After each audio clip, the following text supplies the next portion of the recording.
এইরকম এই থামসআপের বোতল এইগুলো নিয়ে কত আপনি ইউজ করতে।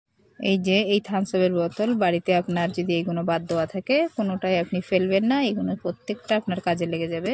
তা আমি বলেছিলাম আলু গাছে কিভাবে সার দিয়ে কিভাবে আপনি ব্যবহার করবেন সেটা, এটা আছে আমার এরকম। তো আমি এটা কেটে নেবো, এটা আমি একটা ব্যবহার করতে পারবো। আমার রসুন গাছ আছে, রসুন গাছে দিয়ে এই অর্ধেকটা আমি কেটে নেবো। এইভাবে আপনি এইভাবেও কেটে নিতে পারেন, কি গরম জিনিস গরম করে নিতে পারেন। এই দেখেন এইভাবে কেটে নিচ্ছি। আপনি গরম ছুরি গ্যাসে দিয়ে বা যেখানে উনুন দিয়ে আপনি গরম করে এইটা কেটে নিতে পারেন।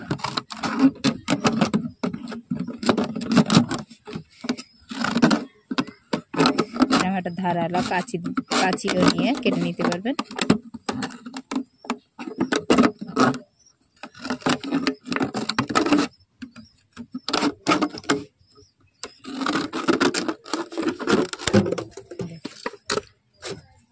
কত সুন্দর এই একটা টপ হয়ে গিয়েছে।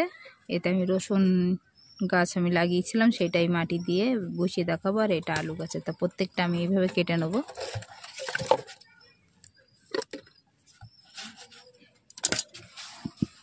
পুরো কাটা কমপ্লিট হয়ে গিয়েছে, এইটাও আমার কাজে লেগে যাবে, প্রত্যেকটা কাজে লাগবে, আপনাদেরকে দেখাবো।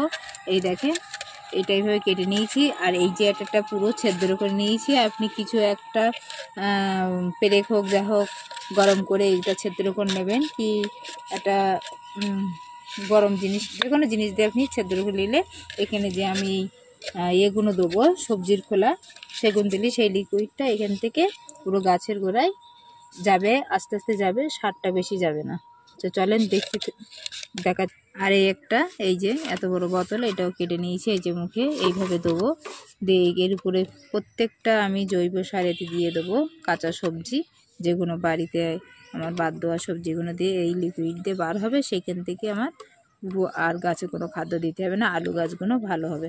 তো চলেন দেখতে থাকি। এই যে এই দেখেন এই মুখটা এইভাবে কেটে নেবেন। এই আছে এই বোতলটা পুরো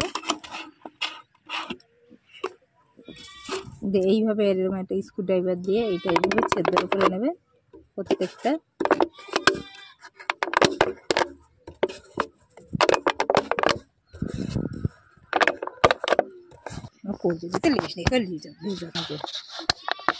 দেখেন এটা ধুয়ে যাচ্ছে এরকম, এটা সোজা করে দিলে প্রত্যেকটা সোজা হয়ে যাবে।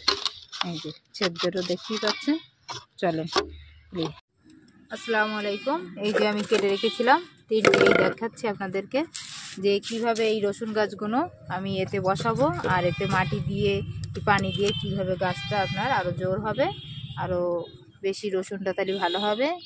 এই যে দেখাচ্ছি, এই যে আমার এইখানে দেখেন পেরেক দিয়ে প্রত্যেকটাই জোড়া আছে, আমি এটা খুলে নিচ্ছি। এইভাবে আমি এই গাছটায় এইভাবে রাখবো।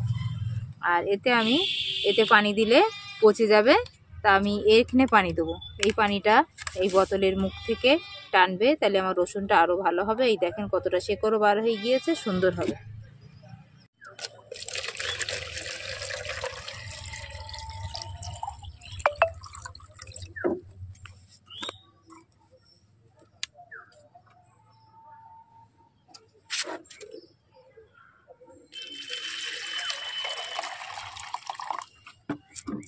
প্রত্যেকটা পানি এইভাবে দেবেন।